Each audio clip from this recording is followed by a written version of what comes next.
Guys, welcome to Piya kitchen. আর পিয়া কিচেনে আজকে আমি তোমাদের জন্য নিয়ে এসেছি নতুন ধরনের চিকেন রেসিপি। তো আমি চিকেনটাকে ফার্স্টে ভালো করে ধুয়ে লবণ দিয়ে দিয়েছি। দিয়ে দেবো এখন ক্যাপসিকাম আর পেঁয়াজ দিব। আমি কিউব করে কেটে রেখেছিলাম পেঁয়াজগুলোকে কিউব করে, তো পেঁয়াজ কিউবগুলো এখন আমি দিয়ে দিব। আজকে রেসিপিটা একটু অন্য ধরনের। তারপর দিয়ে দিব একটু লেবু চিপে।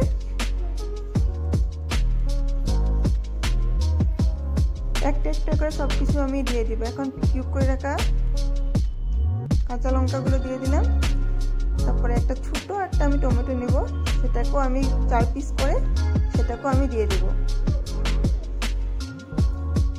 আগে আমি সব কিছু একটু করে এড করে নিচ্ছি। এখন আমি পেঁয়াজ বাটাটা দিয়ে দিলাম আর দিয়ে দিব আমি আদা রসুন পেস্ট দেবো না, ওটাকে আমি থেতো করে দিব। পুরো পেস্ট দিলে আমি যেটা বানাবো রেসিপি সেটা ভালো হবে না খেতে, তার জন্য আমি এটাকে থেতো করে দিয়েছি। দিয়ে দিলাম লঙ্কা গুঁড়ো। আমি চামচ ব্যবহার করিনি, আমি আমার মতে আন্দাজ মতো দিয়ে দিচ্ছি লঙ্কা গুঁড়ো। দিয়ে দিব এখন জিরে গুঁড়ো।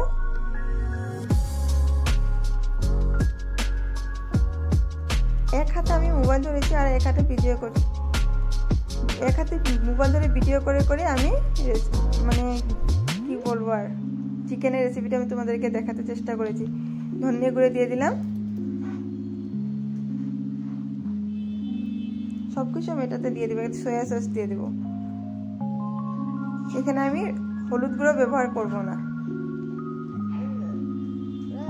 দিয়ে আমি এদিক ওদিক করে সবকিছুকে ভালো করে মেখে আমি এটাকে রেখে দিব। ভালো করে এটাকে মাখতে হবে যাতে সব কিছুতে আমি ভালো করে মিক্স হয়ে যায়। আর এই দেখো আমি ভালো করে মেখে নিয়েছি। মেখে নেওয়ার পর এরকম হচ্ছে দেখতে। এটাকে আমি ভালো করে রেখে দেবো। ঢেকে 15 মিনিট পরে আমি গ্যাসটা চালিয়ে দিলাম। কড়াইটা গ্যাসে চাপিয়ে দিলাম। এখন আমি কড়াইটা গরম হওয়ার পরে আমি এটাতে সাদা অয়েল দিয়ে দেবো।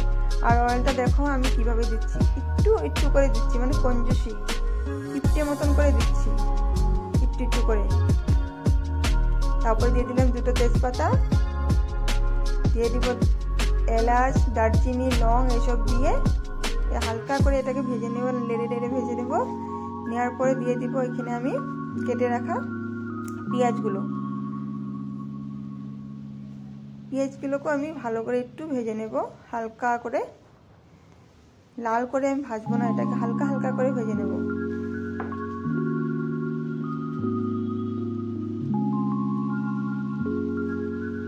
দেখো পেঁয়াজটা হালকা হালকা করে ভাজা হচ্ছে, হয়ে গেছে প্রায়।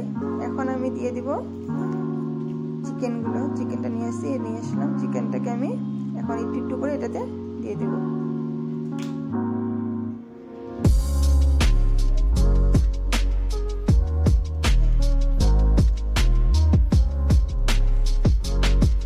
ভালো করে দিয়ে এটাতে কষাতে হবে জিনিসটাকে ভালো করে। যত জিনিসটাকে আমি নেড়ে চেড়ে কষাবো তত জিনিসটা খেতে ভালো হবে। এটা আমি ঝুলও বানাবো না, কষাও বানাবো না, জাস্ট মাখা টাইপের, একটু ঝাল ওই টাইপের বানাবো আজকে। এদিকে দেখো বাবু খেলাধুলা করছে রুমের ভিতরে, আর আমার ঘরের অবস্থা নেই, এদিক ওদিক সব কিছু গাড়ি। এদিকে দেখো আমার চিকেন টকপক করছে, বলছে আমাকে খা। আমি হয়ে গেছি, খা আমাকে। আমি বলছি দাঁড়া হয়ে নে আগে ভালো করে, তারপরে আমি তোকে খাবো। আর একদিকে আমি ভাত বসিয়ে দিয়েছি। আমাদের হাঁড়িটা দেখেছো কত বড়, মানে অনেকটাই ছোট। আমরা 3 জন মানুষ, আমি আমার ছেলে আর আমার বর। তো এতটুকু হাঁড়িতে আমাদের 3 জন থেকে দেখো চিকেনটা হয়ে রেডি হওয়ার পরে এই দেখো একটু ঝোল নেই।